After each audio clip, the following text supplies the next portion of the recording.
Good afternoon, members. Welcome to this reconvened meeting of the local review body. This meeting is being live streamed and recorded, and the recording will be made available on the council website for public listening. Remote participants, please follow the good practice guidance, which includes muting microphones and switching off your video when you're not addressing the meeting, writing speak in the Teams chat function when you want to contribute.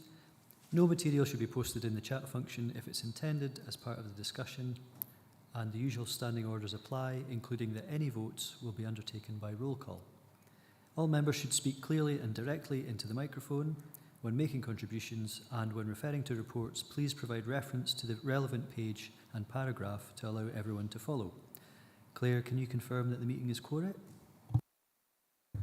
Yes, thank you, Chair. We're currently got 4 members present, 4 in the hall, being yourself, Councillors Carruthers, Drysdale and McFarlane.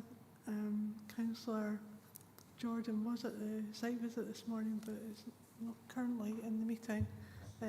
We still have our independent planning advisor present, and we still have our solicitor present. Thanks, Claire. And just to confirm as well, in terms of who can attend the meeting, presumably it's just those who were able to attend the site visit. Yes, that's correct, Chair. Thank you. Thank you. So there's one item to conclude today, and that is the continuation, if you like, of item 6. Springwells Hall, St Anne's, Lockerbie, refusal of planning permission for erection of dwelling house with integral garage and roof-mounted solar panels, 21/1980/full. I'll ask the clerk to provide an update regarding the further procedure agreed on 8th September 2022. Over to you. Okay, thank you, Chair. Just to confirm that on the 8th of September, the members went through the papers for item 6. Members agreed to accept the late submissions of the slides in the Batten Barnell survey report, which were included in the papers for the review. The LRB agreed the further procedure of an accompanied site visit to familiarise more fully with the application site and its environs, in particular the state of repair of the building and any evidence of the presence and size of back to colony. Members asked that the applicant agent be advised and invited to attend, and members also expressed a desire for the BAT surveyor who produced and submitted the BAT and Barnell survey report also to be present at the site visit if that was possible. So the item was adjourned pending the completion of the site visit. I can confirm that following the issue of a procedure notice that an accompanied site visit took place earlier today. 5 members were in attendance at the site visit, being the 4 listed previously. I can see that Councillor Jordan has now joined the meeting, so all members who were at the site visit this morning are currently in the meeting. Also at the site visit, you had the author of the Batten Owl survey, the applicant and the applicant's building surveyor and builder, and myself and their independent planning advisor. Thanks, Claire. So, does the local review body consider that it has sufficient information to determine the review? Councillor Carruthers. I would agree that it does, Chair. Yeah, so I think the body agrees that it does. So we've got notes and procedures outlined on the 8th of September are provided below. This is a reiteration of the process we go through. I don't know if you want to take us through that, Claire, or it's quite a lot of reading, but... I think, Chair, I hadn't intended to take you through that again. It's just merely as a prompt. We have already gone through that in this meeting. So, in that we have sufficient information to determine the review, I'm wondering if we could maybe look at the information that's come to light today that we've maybe heard about, and I'm wondering if the planning officer can maybe speak to that, because we've looked at we've had the site visit as per this body requested, but I think we've maybe gleaned a bit of additional information that we might want to maybe hear at this particular meeting. Thank you. Yes, members. Obviously, this morning, the 2 individuals that prepared the respective reports in respect to the BAT survey and the structural survey spoke at the site meeting to summarise the findings in their reports. Obviously, at the site meeting, it wasn't open to introduce new material today, but obviously at the site meeting, it was open to you to see effectively the findings in the report, particularly with the structural survey. So obviously you've now seen that you can to take forward. What I would advise members to do is particularly when considering the first refusal reason, to ensure that decision is taken in accordance with the supplementary guidance. And I can go through the criteria, which is actually because there was quite a lot of discussion about whether a proposal would meet building warrant requirements this morning, but just to advise you on the first refusal reason, to ensure that any reasons or decision that you're making is in accordance with the criteria in the supplementary guidance, which is summarised in the Clark notes, particularly on pages 4 and 5. And I'm happy to go through that with you at the appropriate time. So I think it might be straightforward if we look at the grounds of refusal and maybe address each one of those in turn. So the first one, which in the original report are pages 326 to 327, but it's basically saying that it's contrary to policy H3 of the Local Development Plan 2. And I'm just wondering if that's something you can maybe take us through in terms of your guidance. Thank you. Yes, thank you, Chair. Yes, looking at it, section 5 of the supplementary guidance on housing in the countryside, that is really the most relevant for you to consider in terms of the tests. Now, in terms of the reasons for refusal that the appointed officer put forward, one of the requirements in the supplementary guidance that has to be satisfied is whether, in particular, as to whether conversion will be supported, is whether they are no longer in active use and are now standing vacant, dilapidated and derelict. So those are the tests within the policies. Now, in the officer's report, the officer does not consider that the building is derelict. It is open to you to make a judgment as to whether you are happy whether the building would remove dereliction and also result in a significant environmental improvement. I don't know whether you want to have a discussion on that at this moment in time. No, that's helpful, Andrew. So over to members. Any comments on that? Councillor Carruthers. Chair, apologies. I wonder if I could maybe summarise on that particular point what my thoughts were in regards to what was explained to us by the structural engineer in particular. So we were on site. It was outlined as the dimensions and size of the rafters, the wall, the single skin wall, and just so we're absolutely clear, I think we understand it was a 4x2 or 100mm by 50mm stud wall, and that was it for the external wall. So it was clad inside and both with a type of mineral wool, which is now banned in between. And you've got your rafters, so it was an open roof space, and the rafters were again 4x2, the same size of timbers. And what was explained to us, and I suppose another part after going outside, so I'll come back to this, it is relevant here. We looked at the foundations. There was a kink in one of the walls where the structural engineer felt there was because it was displaced, there was a weakness or some kind of structural defect there. Didn't go into the absolute detail of that, but he outlined that, and we've seen it from outside. But what we also seen when we were outside was the top of the foundation of the building, which looks like a concrete ring beam, I think we describe it as, but it was sitting at ground level, so about 2 inches of that was protruding through the ground, so we could make the assumption that was 150 to 200mm or 68 inches thick.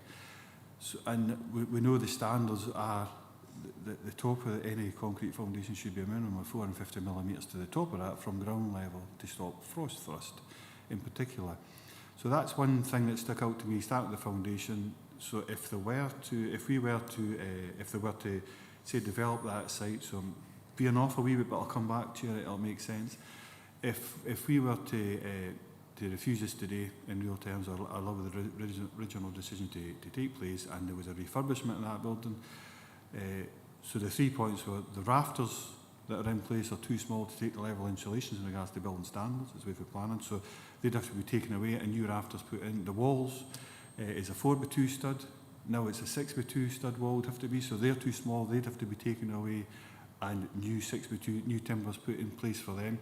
And actually the foundation itself is, like I say, it's sitting far too high. That building will, or whenever there's frost to any degree, going 8 or 10 inches into the ground, will lift between 3/4 of an inch to an inch up and down on an annual basis, which is certainly something you wouldn't look to see nowadays with a building. So for why we're looking at these particular things, I would say, but on the back of, we're looking at the oval, but it's just the back and also the evidence we've got. This is on the structural integrity of the building and how it's been built in historic methods, which aren't fit for purpose for today. The timbers that are there are not fit for purpose for today. That building would have to be raised to the ground anyways.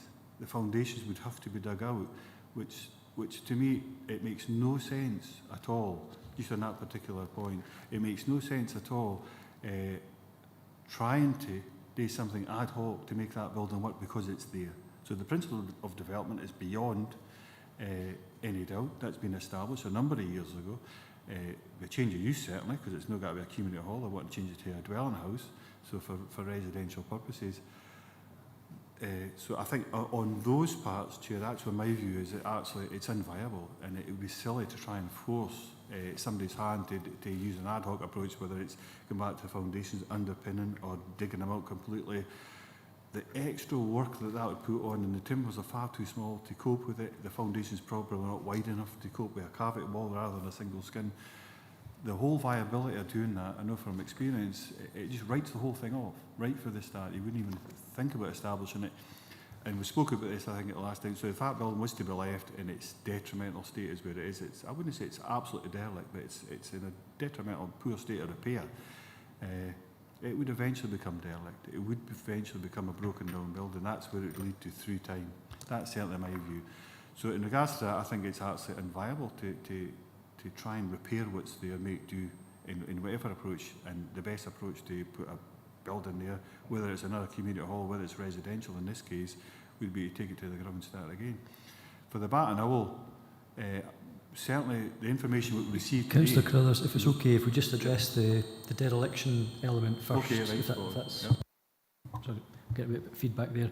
And I think maybe there's something just in terms of what Andrew was saying about the test of whether it would remove dereliction, you know, depending on which way we looked at things, but there's maybe something about what we consider to be derelict. Is that quite a broad definition in that sense, or what does it allow for normally within the guidance? I'm just checking to see whether there is actually a definition of dereliction. I don't think there is, so it's very much a judgment call that you have to make whether you consider that it is derelict. There is a definition of brownfield site in the local development plan. I'm pretty certain there won't. No, there is no definition of dereliction in planning terms. It's very much a judgment that you have to make as to whether, from what you've seen on the site today, whether you consider that building is derelict. You've got the planning officer's views. You've got the views also of the in the notice of review, which obviously doesn't agree with that. So it's a judgment that you have to make today.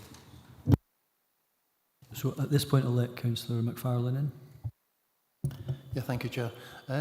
Yeah, my question was going to be on the issue of dereliction and was there a definition of it?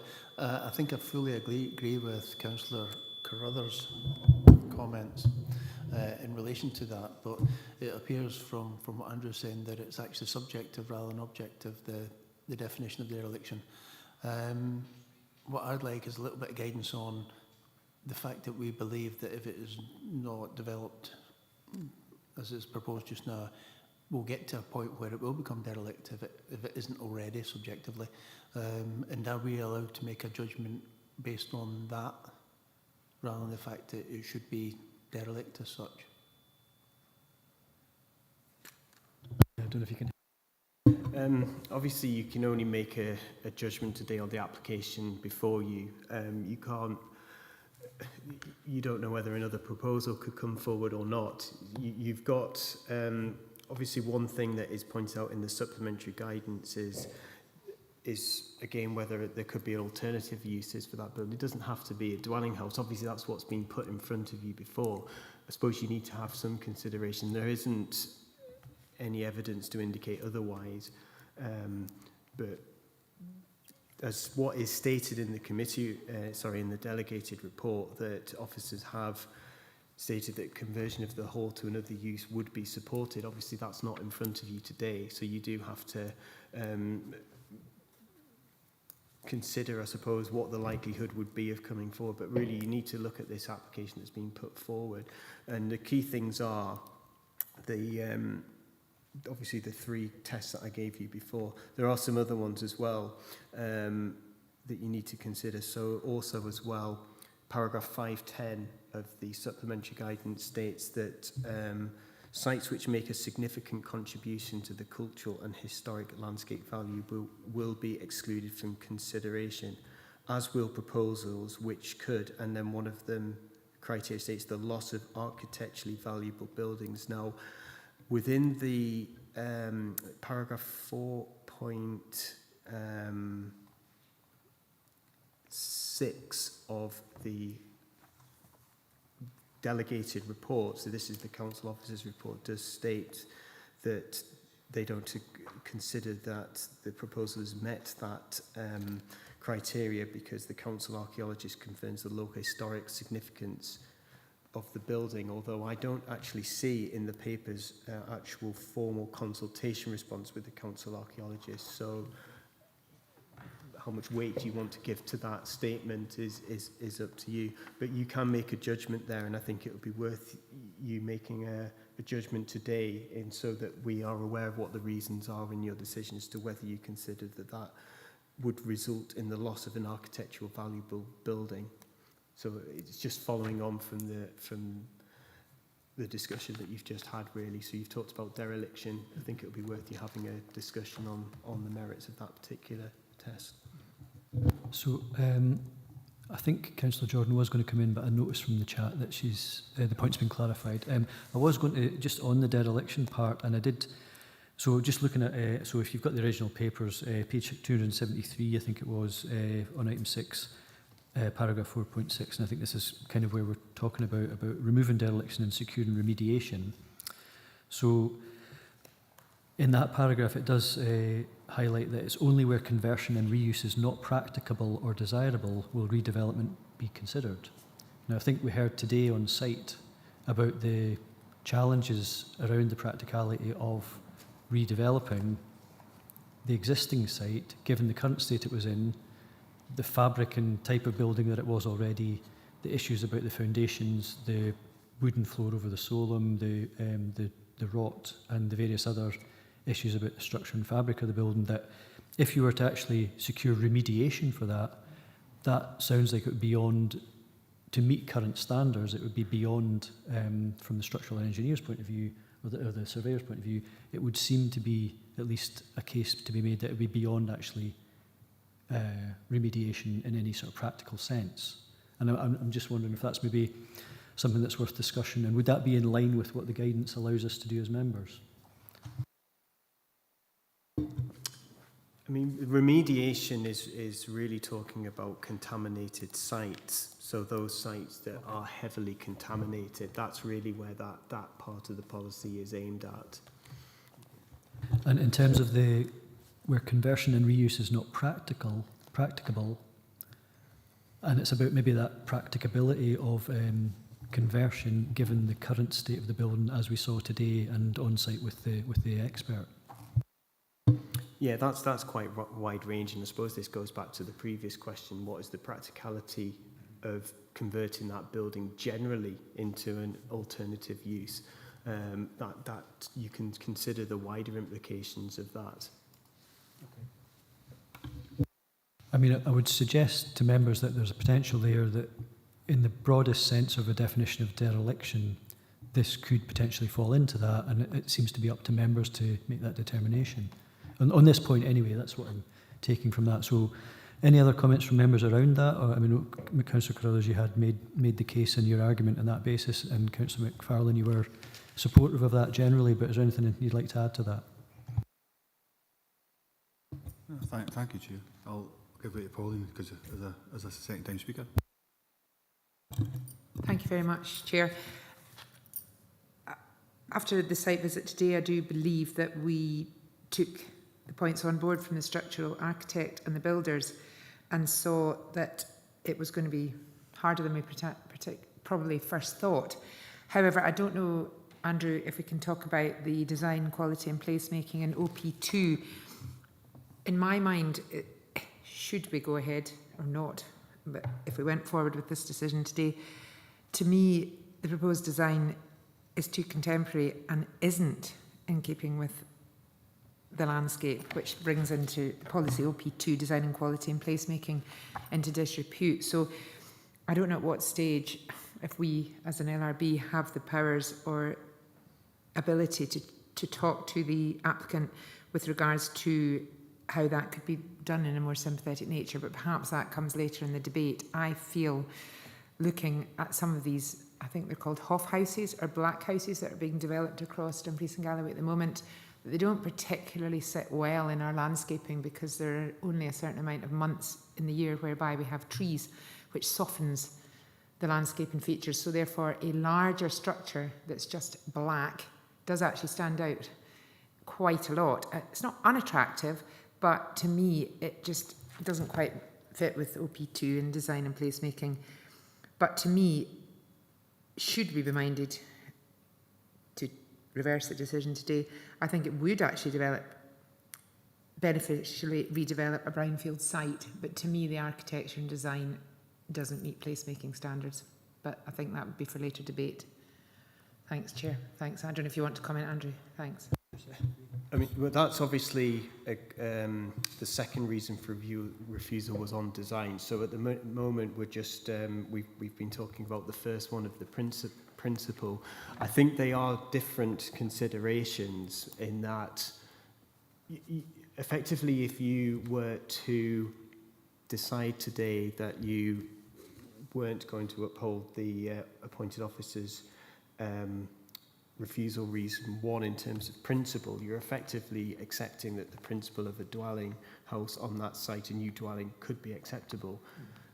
Then you fall to the next stage of what is an appropriate design for the dwelling house, and obviously that is a separate reason for refusal that has been. So you are reviewing a decision today, so you have to really make a judgment one way or the other. So you've got obviously the planning officer's reasons in paragraphs 4.10 and 4.11 of their report, and in the review statement the applicant has given their justification as to why they consider the design is appropriate. So you have those to balance up in your decision. Whether you want to move on to that now or complete the first reason for refusal, that might be wise. Yeah, no, thank you. And I think from the discussion we've had already and leading on from the one that you've kind of introduced, I think we seem to be of a mind at least to be looking at the first grounds that we do seem to be sympathetic to redevelopment, that we are, and I don't want to put words in people's mouths, but we are considering that this falls within that development of the site would remove dereliction or result in a significant improvement. And that's maybe based on the site visit as well as that additional information from the specialists who were there today to speak to that. So if we're minded to take it that view, then that's maybe one reason for a refusal, that we're maybe thinking, well, actually, we don't think that. But Councillor Carruthers, I think you're wanting to speak. It was on that particular point. So dereliction, going back to what comes from McFarlane's, it's subjective. Is ultimately there, it is a subjective matter. I think of Erskine Church and Bank Street in Annan. You look at that, it's clearly derelict because there's no roof, there's no windows, there's not occupied, so on and so forth, but it's at a completely different level from what we're looking at today. But I think the point I was making, going back to it being subjective, if it's no derelict, it's certainly at the point of being derelict because there's no occupants, it's being run down, it's not being maintained. You actually outlined the current ownership and how that may apply as time goes on. So I do think, from a subjective point of view, I think we could argue the point that actually the building is derelict and this is a benefit, because this would be a benefit because of that. So the principle of development could be approved. That's when I feel, Chair. Thank you. So rather than sort of trying to go in terms of, oh, this is an exception, we're actually saying this does actually fall within one of the tests, according to our view, having seen the information we've had. So if we accept that in terms of we don't feel that's a grounds for refusal because there is a case for redevelopment, given that we feel that there's dereliction there, we'll then move on to your point, Councillor Drysdale, which is more about, well, what would a proper development look like, having established the fact that development is, we feel development might be possible. Would that be fair? And I don't know if Andrew can maybe speak to maybe some of the guidance around that. I know you touched on OP2, but do you want to come in on that point, and then I'll bring you back in, Councillor Drysdale. Yeah, I mean, firstly, I'm looking through the review statement in terms of the justification. I'm trying to... It is document, the review statement will be...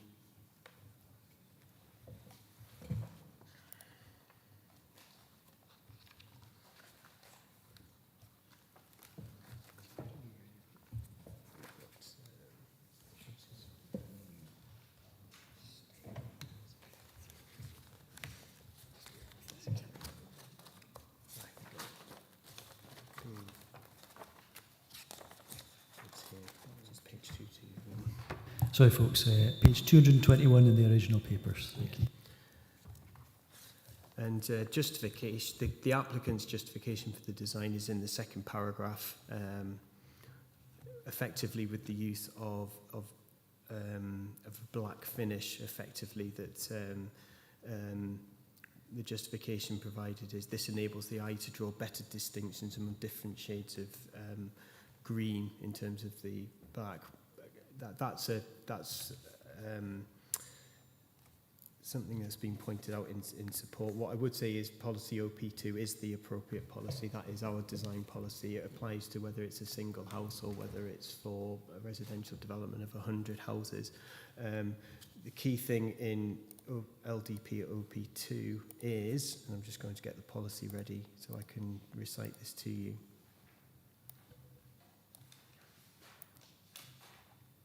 You are looking at effectively the first part. Does the proposal relate well to the scale, density, massing, character, appearance and use of materials of the surrounding area? And is it sympathetic to the local built forms? That is effectively the criteria you're assessing against. I'd also point out in the supplementary guidance in paragraph, this is the housing supplementary guidance in paragraph 4.8, it does say that developments in the countryside should be of a scale and density appropriate to their surroundings, and it should not be seen as necessary to develop a site in its entirety. The physical footprint of new buildings shall be no greater than that of the existing buildings and will, in most instances, required to be significantly less. Now, the existing footprint of the building is 235 square metres and the proposed building is 299 square metres, so it is slightly larger than what's been proposed, so it doesn't fit particularly comfortably with paragraph 5.8, but I think that's a consideration you can probably consider as part of the overall design and scale of the scheme as to whether you think it's appropriate. Thanks, Andrew. So, Councillor Drysdale.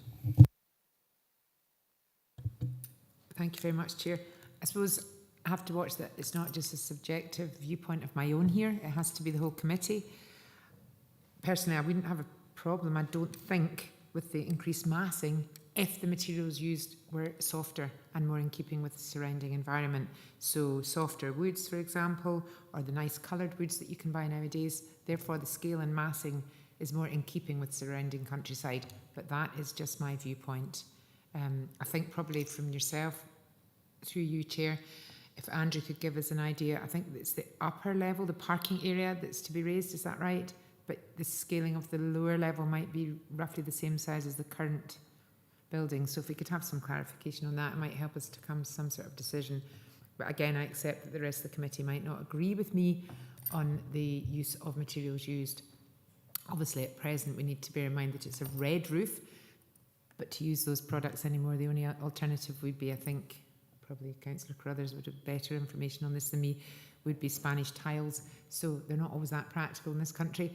So I'm not suggesting that that needs to be replicated, but a lot more developments in countryside areas tend to be with stonework, brickwork, wood-like materials, copycat woods, rather than the darker timbers. But again, that's probably just my preference, so it's a bit unfair of me to take that judgment. But I'll open it up to everybody else. But if you could give us a bit more information on the scale, Andrew, that'd be really helpful. Thank you. Thanks, Andrew. Just a wee point, but one of the things about the surrounding developments, now, one of the key things about that building is it's quite far away from the neighbouring property. And if you were to say, well, what characterises, this is just an open question, but if you were to say, what characterises all the nearby houses in that area, I don't know if you'd come up with the same sort of answer, but I mean, I know there's the white finish in some of the buildings, but in terms of the roof, for example, or the, you know, so that you may be hard pushed to find a consistent style across all the buildings, but that's maybe a different discussion, and they're not all necessarily that close in terms of the built form nearby. But however, Andrew, over to you. I think it might be worth you looking at your papers and looking at the proposed elevations and floor plans.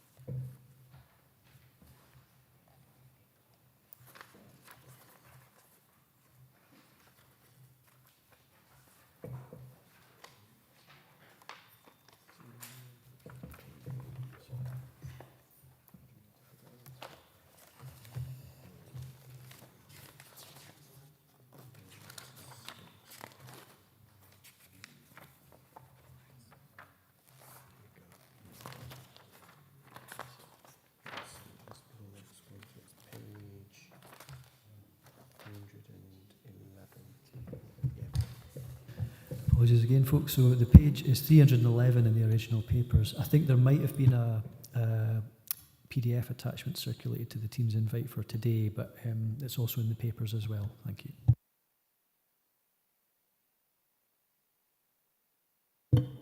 Okay, so looking at that page, and I'd refer you to the cross-section.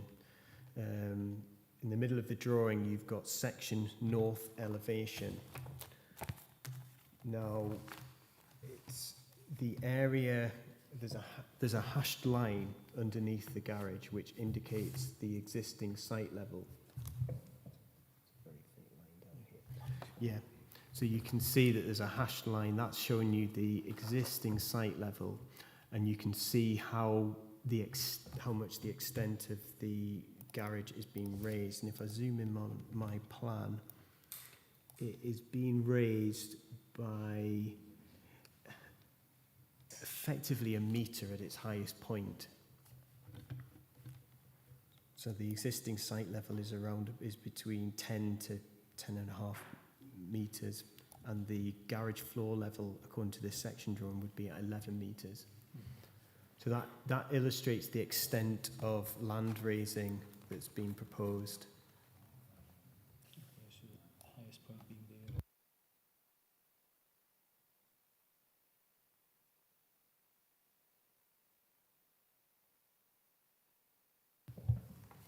So I don't know if that's helpful in terms of the extent, in terms of the total footprint. There's the existing building as a structure, and there's the car park area. So is the whole development including both of those elements? And is that where the 290 square metres, whatever, comes from?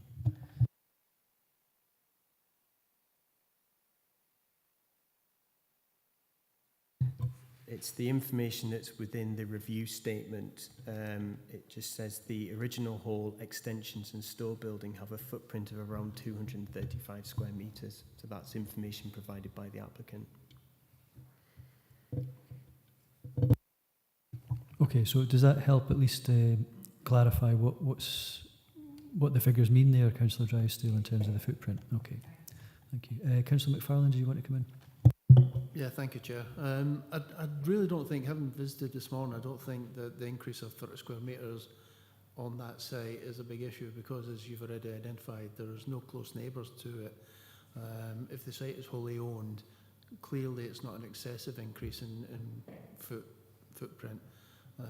So I don't think that would adversely affect my decision making in relation to this. To pick up on a comment by Councillor Drysdale, yes, it is quite contemporary, but I think, you know, if we start to, building has moved on, and we're asking people to put in PV cells, etc., etc. I think we have to accept the style of housing is changing, and that perhaps this would be a move towards that. I really don't have an issue with it being black or green or purple, or, you know, I don't think that that's really significant, as long as it's not lurid and so offensive that it, you know, that it offends the eye. I really don't have any personal issues in relation to the style or the description as it is there. And as I say, I don't think the footprint is excessively large for the site or for the local environment. Thank you. Okay, I mean, I don't know if there's any other views other than that. We seem to be thinking that a structure or development is at least potentially acceptable. The colour, the style, the footprint isn't necessarily an issue given the actual location and the arrangements of the land. But it seems to be about maybe the look and the context in which the building might be put and the finishes, etc., whether or not that's in keeping. In terms of OP2, again, in the same way as we looked at dereliction, is that to a great extent about interpretation, and how are we measuring that, the fitability, if you like, of a new design, and how much of that could be dealt with in conjunction with officers and the developer before it actually would require a different application altogether?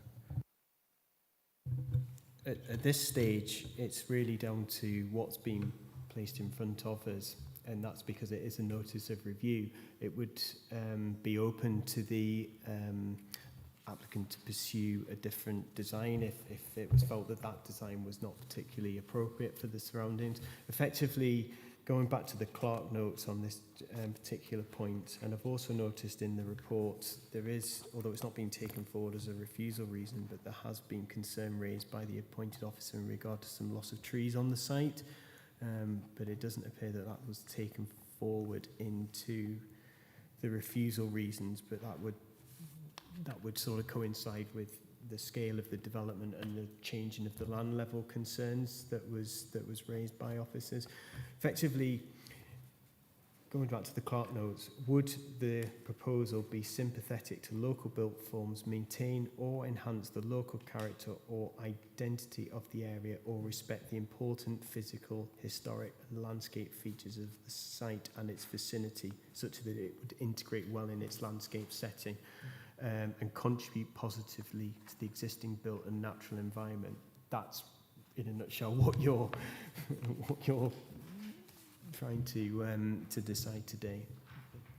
Thanks, Andrew. Councillor Carruthers.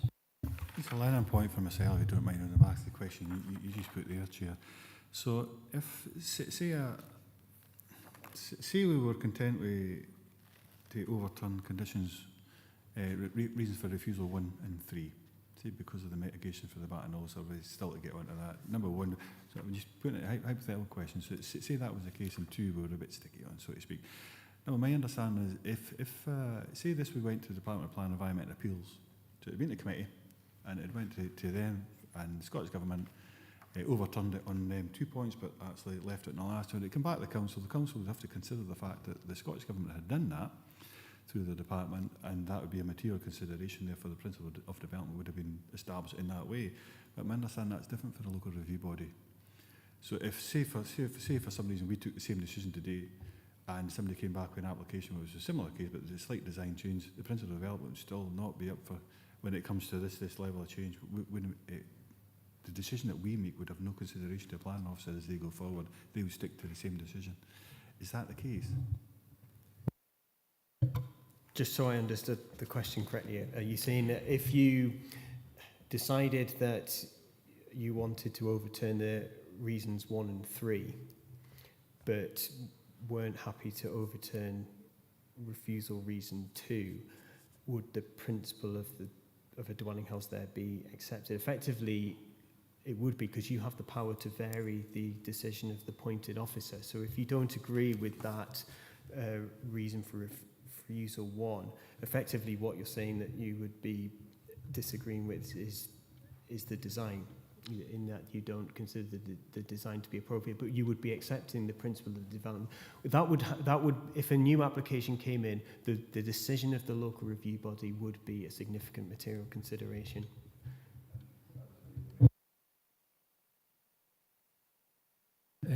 Thank you. And I'm just sort of wondering, in that Clark's notes, and in terms of OP2, there's a couple of interesting things there. If we are sort of, I suppose, open about the views of the dereliction, but I'm just, before I stumble on, Laura Whiteley wants to come in, maybe to give us some sound advice. Thank you, Laura. Thank you, Chair. It was going back to the supplementary guidance 5.8 on the housing in the countryside. I appreciate we've moved on from that point, but it was in relation to something that Councillor McFarlane had said on the issue of it not being much bigger. If you actually read the wording of 5.8, now the first sentence of it does say care should be taken regarding proposals on large previously developed brownfield sites. But if we skip down, the wording is prescriptive. It says new buildings shall be no greater. So I don't really think there's wiggle room to say, well, it's not that much bigger, was my point. And then it goes on to say required to be significantly less. So I don't think there is the wiggle room to say, well, it's not that much bigger. If it's bigger, then it's contrary to the supplementary guidance. Thanks, Laura. That's helpful clarification, I think, at this point. So I think we have to take that into account, really. So that does clarify our interpretation and what it actually says prescriptively. So that's useful in our deliberations. So I think we're still. Sorry, Ian Carruthers. No, thank you, Chair. I'm just wondering if maybe we could go through a process. I'm content to agree to what we've established earlier. I think in regards to recommendation number 1. Number 2, I think, still up for debate, but number 3, I'd be happy to move on to that, because I still think very much if that's a way forward, anyways. So I think, we'll do the easy ones first, and then come back to the tricky bit. So over to you, Andrew, in terms of the BAT survey. Yes, thanks, Chair. Effectively, the BAT surveyor on site was effectively summarising the findings within the report. There was no new information that was given you today that wasn't actually within the survey. It probably helped that he explained the methodology in terms of how the survey is undertaken and some of the findings. So that was quite useful to listen to. Because there were bats found within the building and it was a summer roost within the building, that's acknowledged in the bat survey, the council has to be satisfied that the habitat regulations have been, there's 3 tests in the habitat regulations that have to be satisfied. The first being that the licence application has to demonstrate and relate to one of the purposes specified in Regulation 44 of those regulations relating to the public interest. My advice on that, and this is consistent with the approach we've taken on other planning applications, is you can consider that it would be in the public interest if the proposal adheres to the adopted development plan. Obviously, you're looking at it as a potential beneficial redevelopment of a brownfield site, of which there is a policy there that would support that type of development. So you can demonstrate that it would meet that first test. The second test, there's no satisfactory alternative to granting the licence. Effectively, what's being put forward is the change of use extensions and alterations to that building as the development proposal, and also a licensed bat surveyor has made appropriate mitigation, which I'll come on to in a second, and the appropriate mitigation is in section 6. Effectively, with these applications, the reason why we have to ask for the bat surveys, we need to see if there are bats in the building, what mitigation measures are proposed. It's absolutely fundamental. Now, in this case, the mitigation measures that have been outlined are in section 6. So any planning application or any decision that you should say, let's say if you are approving the application, it would have to have a condition on that required compliance with the BAT survey and the mitigation measures in section 6, which effectively is presenting BAT boxes within 20 metres of the buildings on the site, effectively to have an alternative place for bats to roost is effectively what's being put forward. And then separately, the applicant has to apply for a licence from Nature Scott. So my advice to you, now that the BAT survey has been submitted, and you've already determined that you were happy to accept that BAT survey, is whilst it wasn't before the appointed officer, the key thing is that the BAT survey does demonstrate compliance with LDP2 policy NE5, because it does actually highlight mitigation measures that are needed. So I think that. No, that's helpful, and I think that's kind of probably reflects in a great deal how we've felt today after that. I don't know if you've got any comments on that from the board, or Ian. I would just agree with that. That it's item 3 should be overturned because of them reasons. So I think, and from what Andrew's saying, effectively, were we to overturn the delegated decision, this would effectively, or ought to effectively, be considered as a condition in the way you've outlined in terms of going forward for the licence and the appropriate mitigation. So that brings us back to the sticky bit, which is number 2, reason for refusal. So we've got the issue about the footprint, and we've got the maintaining and enhancing the local character. And there's something about development which adds to the environment as well. Now, you could then get into a subjective realm, I'm sure, about, well, if a new modern development and the appropriate thing adds to something, is that a subjective decision, as long as the quality of build is appropriate, or not? But again, this is back to the debate. So, Councillor Drysdale. So looking at this from a council perspective and a perspective of ourselves being in this position, could we be minded to, I don't know if it be a reapplication or put in a condition that the garage is removed, but instead a carport would be more appropriate in timber, which doesn't require planning permission, I'm led to believe. So the footprint would be just the original footprint of the building. That would be in wood, for example, or other more in keeping materials, and perhaps some kind of condition whereby the front of the building, which is facing the main body of houses that are in the conurbation, were of similar material to some sort of carport, which would be up to the client or the applicant to decide. But that would negate anything coming back to the council or to ourselves if, as Laura Whitelaw has said today, might put us in a difficult position because the footprint is so much bigger. But again, Andrew, we would need your advice on that. And again, that's subjective with regards to my ideas on softer timber use. But so again, if fellow councillors don't agree with me, I totally accept that. Thanks, Chair.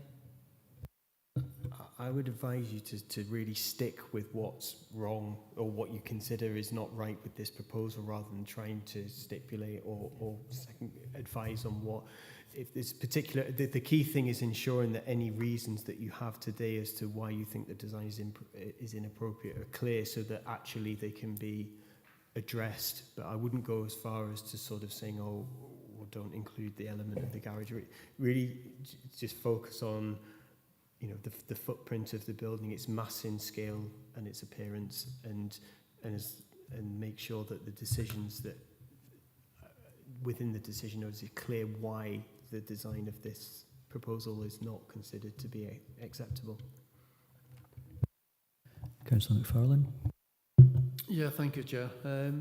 Taking up Councillor Drysdale's point, the actual body of the dwelling is 199 square metres, so obviously falls within that footprint.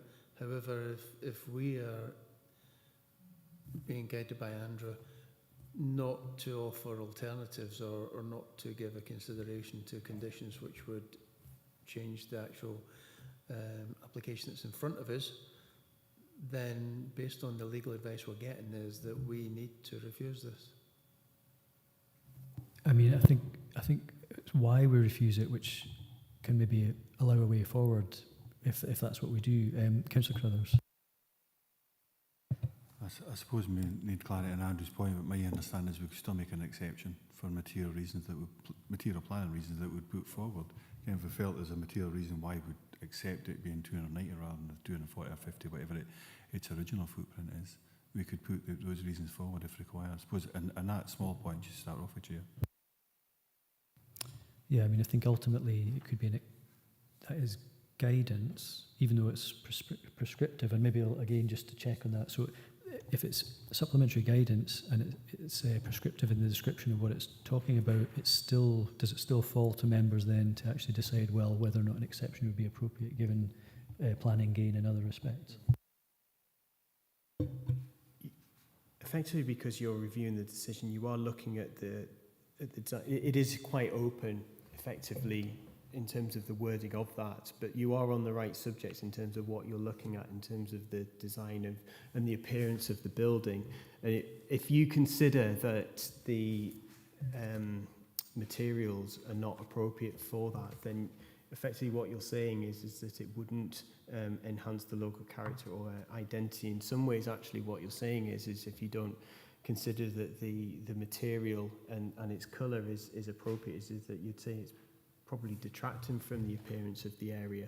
But that's a subjective call that you need to make. And in terms of the footprint, because I think that was the very prescriptive part of the guidance, I suppose again it's up to members of this body to determine whether or not that's there's a justifiable gain that outweighs the prescriptive supplementary guidance. That is open to you, how much weight you give to that, and it'll be useful to have Laura's opinion on this, but I think paragraph 4.8 is actually quite clear that it shall be no greater than that of the existing building. So it wouldn't meet that requirement in terms of the policy, but my advice is, given that that is really linked to the sort of the scale of the development, and that's really why I was pointing you in that direction, to consider that as part of the overall design really of the proposal, because one of the reasons for refusal is that it's is effectively down to its enhanced scale. Okay, thank you. Councillor McFarlane? Yeah, I was just going to see if anyone has picked up what the actual material is on the exterior of the building. I know that it says it's going to be painted black, etc., but do we know what actual material it is? And if it was, for example, larch, which does age and sort of goes silvery grey, could we actually put a condition on that it wasn't painted and it was left in its natural state to go silver or what have you? Thanks. The plans state that it is black VO standing seam. Effectively, it's a timber cladding and it's painted black. There are ways that, you know, if you were assessing a planning application, you could probably condition the colour. But given the content of what's being put forward, particularly in the notice of review that's actually making quite a strong justification, I'd be reluctant to go down the stage of putting a condition on, because that's the condition, that's the design that's been put forward to you or to us as a planning authority, and that's the design that we're being asked to consider. In the notice of review statement, there's actually quite a lot of supporting comments made about the facade of black houses. So that's the applicant has made their view as to why they consider that's appropriate, and that's why I'm stopping short of suggesting a condition in terms of the material, because that's what's being put forward, and ultimately you're reviewing this decision today, and that's the design of what they're asking you to review. Yeah, so I suppose taken from that, I would say it's up to the applicant to make the case for why their design is actually worth considering, even against our policies in terms of how we want to interpret that. It still leaves the issue of the footprint. And I'm not yet convinced we've got a clear position on that. or the case has been made either, well, it's pretty clear against it, but I mean, in terms of to sort of go by exception, Councillor Carruthers. I suppose thinking about the size and the scale and the difference, it's maybe 10-15%, is it, larger than the original footprint. I haven't got any personal issues in regards to that. The size and scale, it'll be insignificant. You'll not see it in real terms. When that house is built compared to what it is, you'll hardly see the difference. Whether there's an exception, whether we can make an exception to the current quite prescriptive policy, for me it's the beneficial of we're adding to our housing stock. We're going to have a house, rather than a derelict building, we're going to have a house that's got to be used, got to be occupied. The size and scale of the house, it can probably take 6 people looking at the size of it in real terms. And that's real benefit to the local area, going beyond the potential economic development benefits to that. But I'll just historically, Chair, I'll go back to when the current head of economy and development, as he is now, he was just the head of planning and building standards at the time, and had a rather irate constituent from the Annan area who had an application in. And so it was eventually, Steve and I went and had a site visit, and it was a traditional house, to be absolutely clear in regards to that in planning terms. That's an old stone-built house, and they went and had an extension to it, and it was absolutely specified and clear, and Steve wouldn't budge on it at all, so it was accepted that actually the original building and the new building, you had to clearly demonstrate that it was a more modern building at that time. That was LDP 1 at the time, going back a number of years, but it's not changed to any great degree in LDP 2 in regards to that. So for this, I think this outlines that quite clearly. The design standard says that this wasn't built in 1940, 1970, whenever it was, the 2 different parts of this building. This is built in the 21st century. And to me, that there's nothing wrong with that. And actually, we've advocated in that.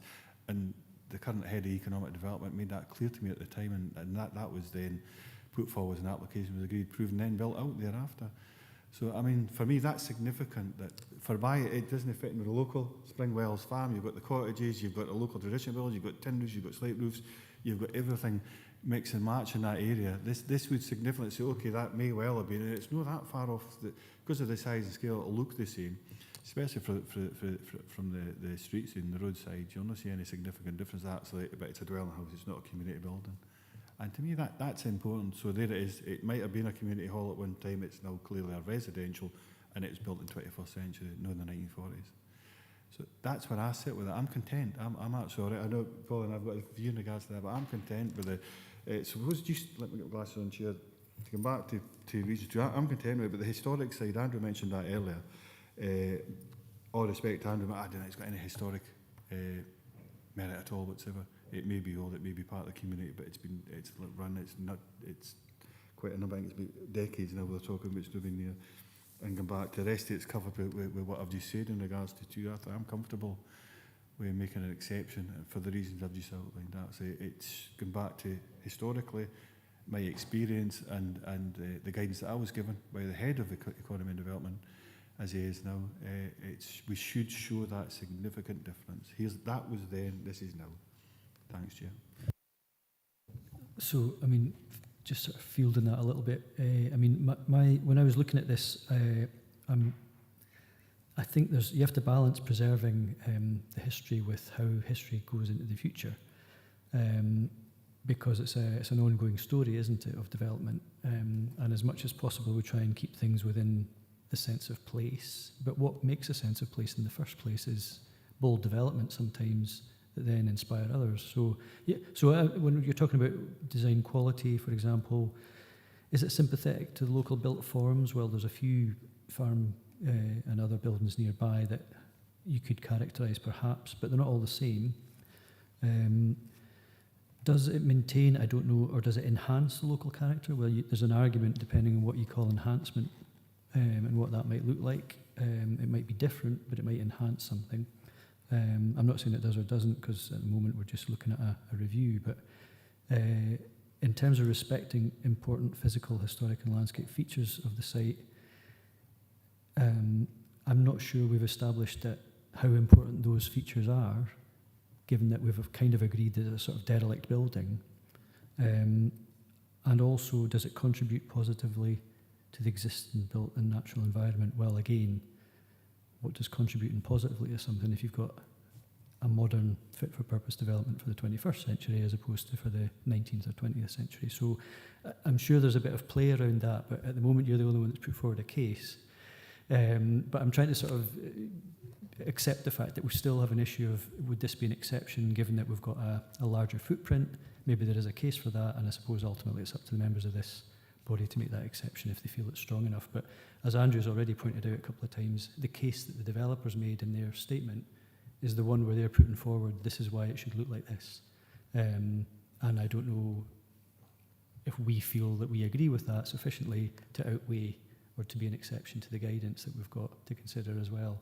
So I don't know if that's fair or at least sort of balanced, but I mean, I'm not sure who else wants to come in, but Andrew, if you want to correct me where I've gone wrong there. Thanks. No, I think that's a very good summary. Effectively, you're looking at, effectively, this, it seems that you're looking either down to the finishes of the building, and its scale is really what you're, and in terms of going back to the scale, the fourth bullet point in the Clark notes on page 5, it says, if members conclude that the proposal is contrary to the terms of LDP2, are there any other material considerations which would justify a decision which would represent a departure from the terms of the development plan? And if so, on what grounds would such a decision be made? So if you are going to accept the increased scale, then you have to, as Laura has said, it's quite clear in the supplementary guidance, it would have to be acknowledged as that the proposal wouldn't be complying with that, but what are your material considerations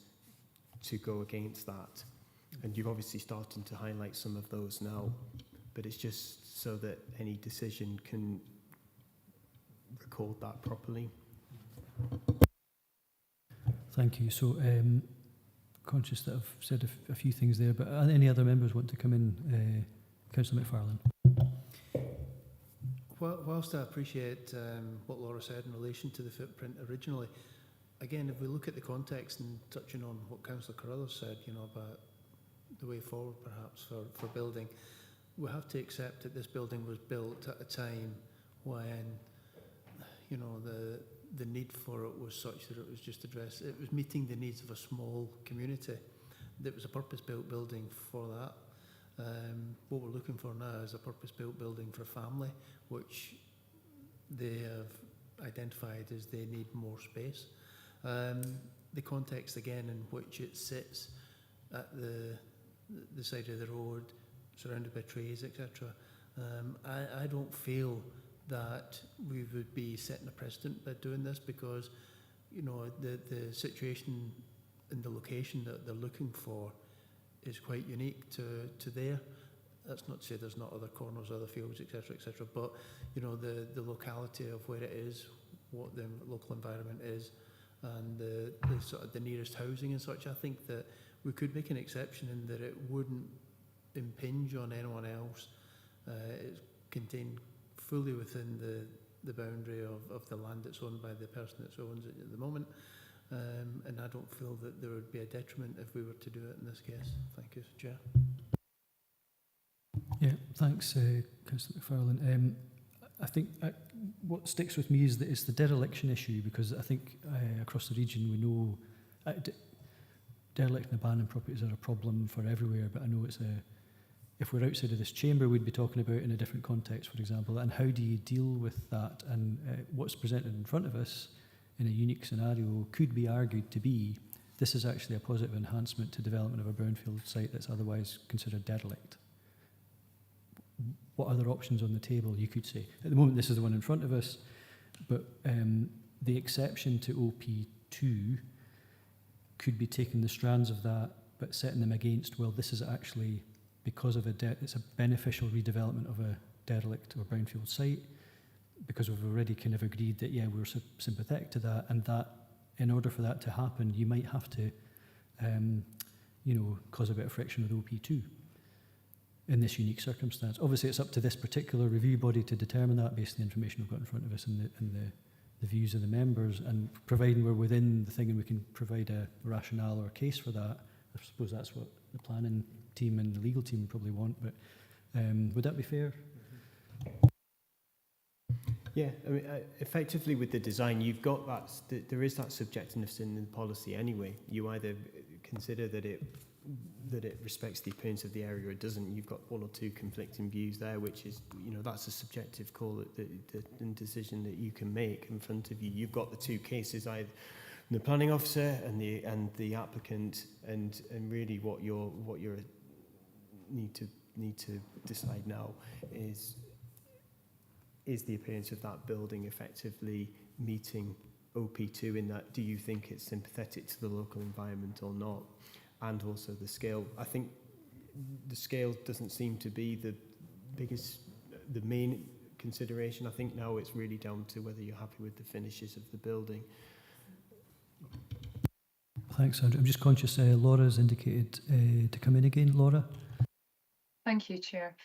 Going back to what was said about OP2 there, and again going back to the supplementary guidance on houses in the countryside. If I'm clear in how the discussion has been going, it's been that 2.2 might be seen as we accept that we're going against policy, but these are the reasons why. There's a slight issue with that because the last sentence of 5.8 says an appropriate scheme will require to meet the requirements of policy OP2 design quality of new development. So it's a bit of a circle. If you're saying that you think it does meet which H3, then 5.8 of H3 requires you to also say that you think it meets OP2.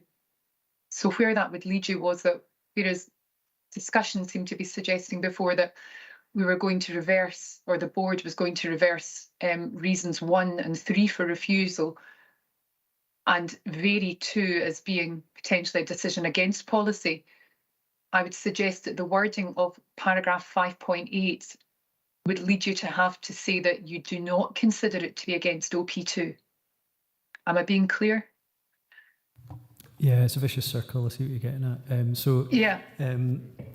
Thanks, Laura. So then it's effectively we're not really in a strong position if we say reason 2, well, we can take that but accept it's against policy.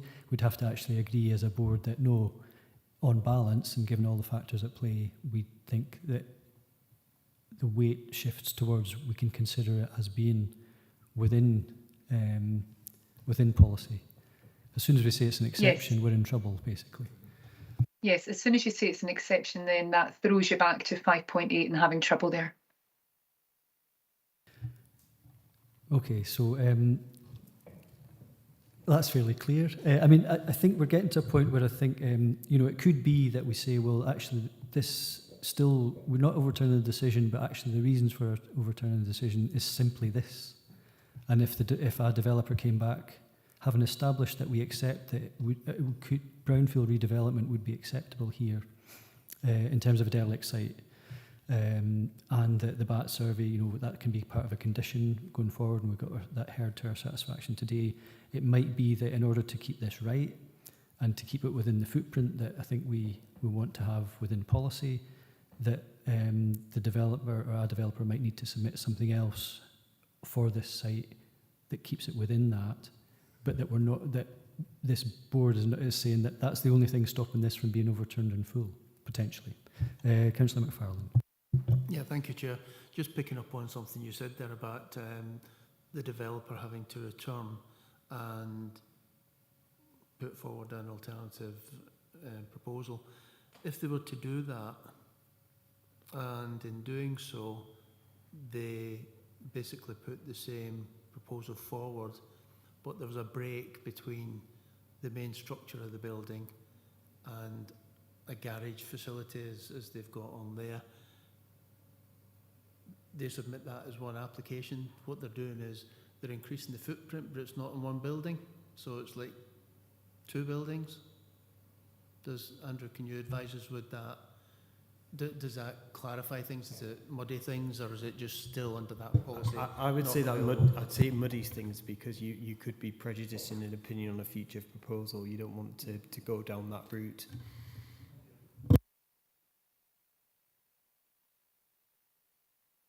Councillor Drysdale.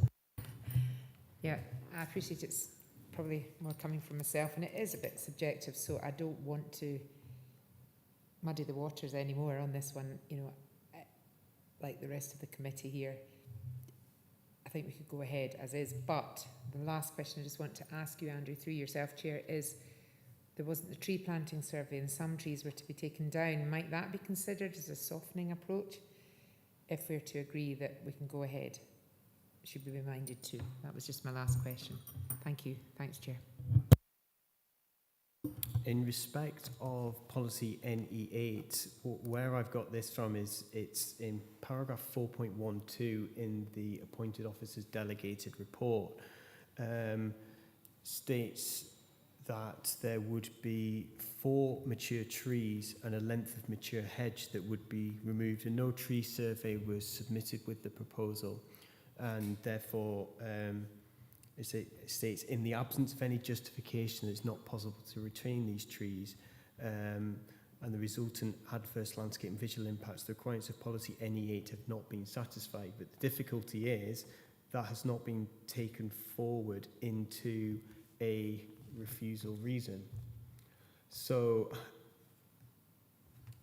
my advice on that is that you would, given that that's not really part of your review today, as a minimum, if this application was to be, if you were going to overturn the appointed officer's decision, you would have to put a landscaping condition on, and I think you'd have to stipulate within that condition about retaining trees and to justify why those trees have been retained. I've attached conditions like that on planning applications before, which has required specific justification on why certain trees need to be removed. Thank you. That's helpful, thanks. And potentially that would be something I would like to suggest alongside hedging as well. But again, that would be down to the landscape architect within the council as to whether that was acceptable, because I do think we have such a short season with greenery, and black on black, as you know, is not my taste. But again, it's so subjective, it's not fair of me to take that point on board, really. So maybe some condition with trees and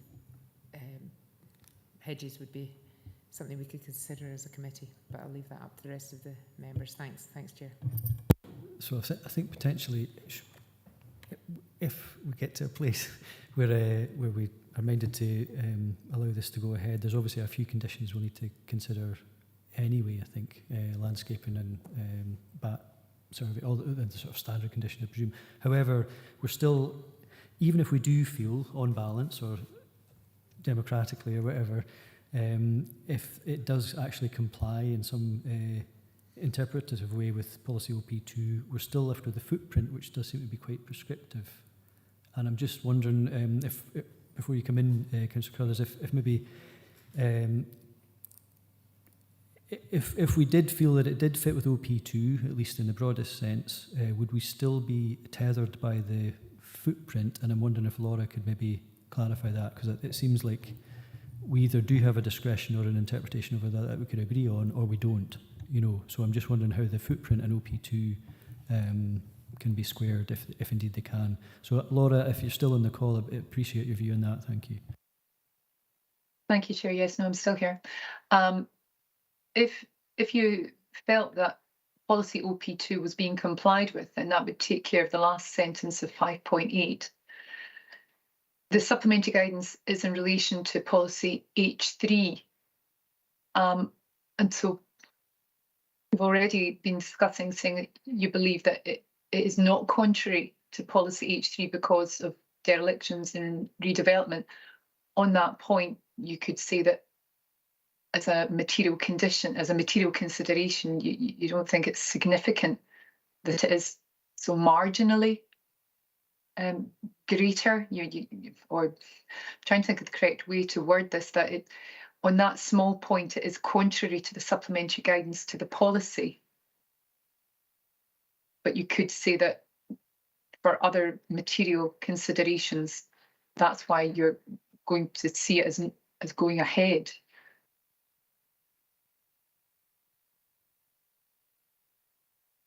Yeah, so that would actually be going back to the first reason under H3. So it would acknowledge that the proposal doesn't comply with that aspect of 5.8. However, having regard to massing of the proposal when viewed in its site context and the overall appearance of the building, that it is, and the fact that it is not significantly larger, that would override that consideration. And then it comes to OP2. And then obviously it then comes on to policy OP2. Okay, so I hope that's clear for everybody. Councillor Crothers. So as a way forward, if we have to revisit the reason for recommendation for refusal 1, maybe we could, as Andrew's just outlined, if we can summarise in that way, it makes recommendation 2 straightforward, because we're saying it is compliant, and we've already discussed 3. So that, my view is, again, I would like to see it supported for such a small marginal difference. Maybe Pauline's still got a point in regards to the colouring and the impact that may well have. I still think that could be conditioned, for my maybe not being an advisor, it could be conditioned beyond that if we get benefit from that, and that's something maybe Pauline could touch on. But I'd like to see it supported. I think it's marginal, because what would probably happen again is going to reduce it slightly, come back, and it would be approved through a scheme of delegation. But I'm comfortable with the difference. It is marginal. The difference increase out with the footprint. And as far as that's concerned, I think through LDP3, if we ever get to that stage, I would imagine we'll look at that point, the level of prescription. Councillor Geddes used to say regular policies are here to guide, not enslave, and I agree with that entirely, that statement. It almost sounds like a motion there, Councillor Crothers. Okay, I mean, I think, what do members feel in terms of the first reason for refusal? I think we've aired that quite well. I think we do feel that, given the context and the unique location, H3, we feel it's satisfied the potential for redevelopment of the site would remove dereliction, so would meet the test in that regard, and we're saying that the footprint doesn't outweigh that in terms of consideration against H3. Is that how you've captured that, Andrew? And I'm sure it'll be summarised much more astutely than that. But in terms of the second one then, in terms of the test against OP2, are we open-minded, at least, or sufficiently supportive of the fact that we feel it does actually meet the requirements of OP2, appreciating various subjectivities around the room, but that there might be something further to add about conditions in terms of finishes, colours and materials, and there might be scope within that. I'm not sure. Councillor Drysdale, you've got a curious look in your face. I just feel the rest of the committee doesn't have the same feeling about it, so I probably wouldn't push for that unless anyone else was strongly minded enough. I mean, personally, yes, I would like to condition in a softer wood, but I don't think that's fair on the applicant if I'm the only person on this committee that has that feeling. If it's not justified, then my second best option would be to condition in some kind of landscaping and of some sort, just to soften it a bit. I would still recommend a materials condition, because it may be that when the applicant decides that they come to construct the structure, there may be difficulty in materials. But what I was wanting to make sure is that you were happy with what has been put in terms of the actual colour and the actual material as a principle, because that's obviously what's been put forward. But I would still recommend that a materials condition is put on anyway, so it gives that flexibility.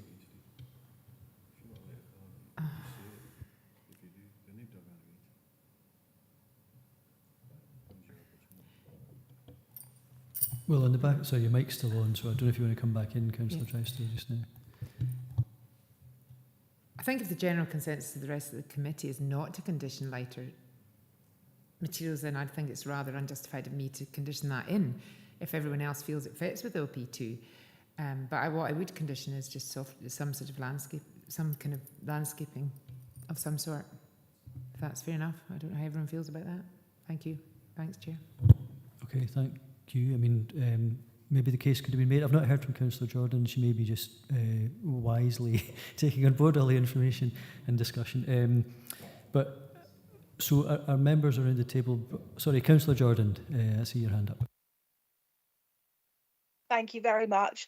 Sorry, I am here and listening carefully to what everyone's saying. I do have concerns about the proposal being bigger than the initial site, but I'm happy to go with consensus. I don't think that the proposed building really fits in with the other buildings in the area. I appreciate they're all different, but there's nothing quite like that in that area. But I appreciate that it's a bit away from the other buildings. And I can see that general consensus in the room is to go with the proposal. So I would just go with what everyone else is saying. Thank you. Okay, thanks, Councillor Jordan. So I think we do seem to have a condition in terms of landscaping associated with if it were to go ahead anyway, in terms of we probably on balance maybe, let's say, accept that it does comply with OP2, but we're on varying ends of the spectrum, if you like, in terms of how content we are with that, although we broadly accept that it could be seen as complying, subjectivity aside. So if you permit me then, if I go then, the final one is about the bat survey. I think we've established that we're quite content from what we've heard and what's been supplied in front of us, that that's quite an appropriate condition that in terms of the mitigations and the licence being applied for. Okay, I think it almost feels like we've reached a point where we can make a decision. Councillor Crothers. Is there for independent plan advisor any other obvious plan conditions that should be there? The only other conditions I'd recommend going on from the comments from the archaeologist about a building recording survey, I mean, I would recommend that as a condition. And there are a number of roads conditions. I don't know whether you want to leave it to officers to determine which one of those conditions are appropriate. For example, one of the conditions that's been put forward is requiring a lay-by at the front of the dwelling house, which is something as planning officers we're always quite sceptical of, because it actually detracts from the rural environment. Having a 45-degree taper lay-by, is that really something that you want to see there? So that is one of the conditions. My personal opinion is that I don't see the necessity of that condition, but you may differ with that. I would agree that we don't need that condition because it's not in a corner. I have seen developments whereby these are put in, but it's usually because it's a blind corner, in which case I would prefer that to be conditioned. And in this case, I don't see it's necessary, but yeah. Okay, so I think, correct me if I'm wrong, but I think what we're saying is we want to overturn that and basically allow this development to go ahead with some certain conditions. And I think you probably captured them all there, but aside from the roads one, which there doesn't seem to be any will to accept, it's to do with landscape in the VAT survey, and well, you'll have a better list than I do, but would you be able to summarise where we're at with that? Is that over to you, Claire? Oh, thank you very much. I'll summarise where I think the LRB are at, so I'll give Laura the opportunity to come in and correct me if I haven't summarised correctly. The LRB, I believe, are agreeing that the proposal does comply with policy H3, being the beneficial development of a brownfield site, that you do consider that the site is derelict, and you're noting that there are marginal differences in basically the scaling of the footprint doesn't outweigh the requirements of that guidance. You think that the proposal does comply with OP2. There'd be a number of conditions being landscaping. There was a mention of materials, colour, hedging. We've got a mention. There's no the requirement rules condition for a lay-by wasn't required, and the reasoning for the last reason for refusal that the proposal does comply with NE5, so there'd be the necessary mitigations concerning the bats for condition. Laura, is there anything else you think requires to be added?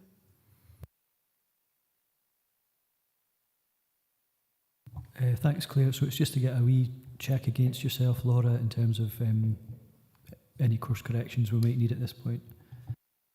No, I think that's fine, that how Claire's set it out there, that it's not contrary to H3, but noting the departure from the supplementary guidance. It's not contrary to OP2, and it's not contrary to NE5, and also the conditions that Claire stated. Quite happy with that. Thanks, Laura. I think there was also one you mentioned about the condition about building recording as well. So I think. Yeah, sorry, Chair, wrote that down. I've got that here. Councillor Drysdale. Thanks, Chair. Just to clarify, Claire, sorry if I'm being a bit vague, but I thought you did mention materials there, but we agreed we weren't going to in the end. Am I right? Just to make sure. So that comes out, I think. Is that right, Chair? Would you agree? I think, yeah, we agree. Thanks. So I think we've concluded that. I don't know if there's anything. I don't have any other business, but I think we've agreed effectively to overturn this decision and go ahead with the conditions as described. Are members happy with that? Agreed? Yep. Okay, thank you. No other business, everybody, and thanks everybody for your support. It's been quite an interesting debate. Welcome to 2023. Right, thanks everybody.